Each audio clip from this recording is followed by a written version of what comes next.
I've always, I don't know if this is true or not, I've been under the impression or told that if you kill a doe and they've got a year, I don't care if they got twins with them or whatever, they're old enough to survive, they don't have spots, they're eating grass, you've weaned them. If you kill that mama, those little ones will be their home range for the rest of their life. They don't know the instincts. Nobody's trained them. They're not taking them way They've never been on vacation. Never been on vacation. They're going to be there, and so they're going to be breeding. And especially if you kill an old doe that's had some twins, and she's it's an older doe. I'm not talking about 2.5, 3-year-old doe.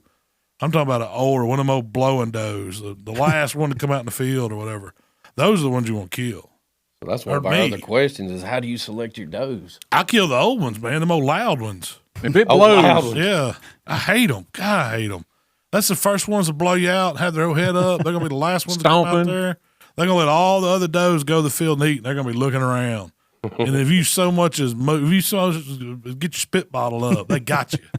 They're blowing at you. Yeah, they're blowing at you. I hate those does. I think that's everybody's criteria on the doe. Yeah, pretty much. The blows. Yeah, you're done. Yeah. No, too. I mean, what about those solo doe? You take a solo doe is hard to judge. It is. You don't know how big they are, and you face it might be an old spike too. Yeah, I always try to look at their nose. If they got those short nose, I want to look at long, skinny, just ugly, beat up nose. I've killed a bunch of solo does, but I'd rather them be in a pack. I'd rather it be ages where you can tell that old gray, wide nose, big nose doe. That's is the grandma. They're hard to judge, that's for sure. And especially now, because we're still pretty early in our season in Mississippi, So they're still a little. It ain't hard to judge where we was under the day. It wasn't no judgment going on them does. It was we had some big ones out there. Michael killed probably the biggest ones ever been killed down there last weekend. Oh, we set them kids on kill. I know I did Will when he left. I was like, son, first whatever. one comes out. Get her. We got a quota to meet. I want it met pretty fast. Today. Yeah.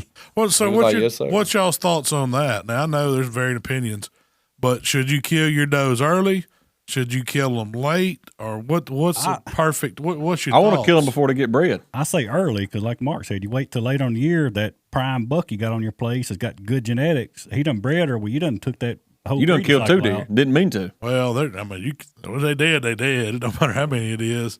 My thing is, I think if you kill them early, the bucks don't get as stressed out thinking they got to get them all bred. It's less stress on them bucks.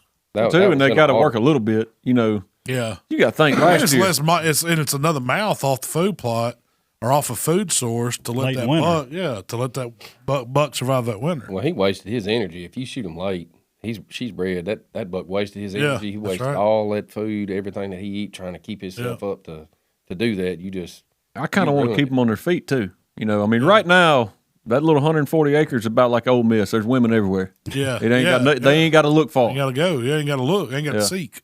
I want to kind of give them like Mississippi State, where you got to work a little bit harder for. Yeah, ain't as good a selection.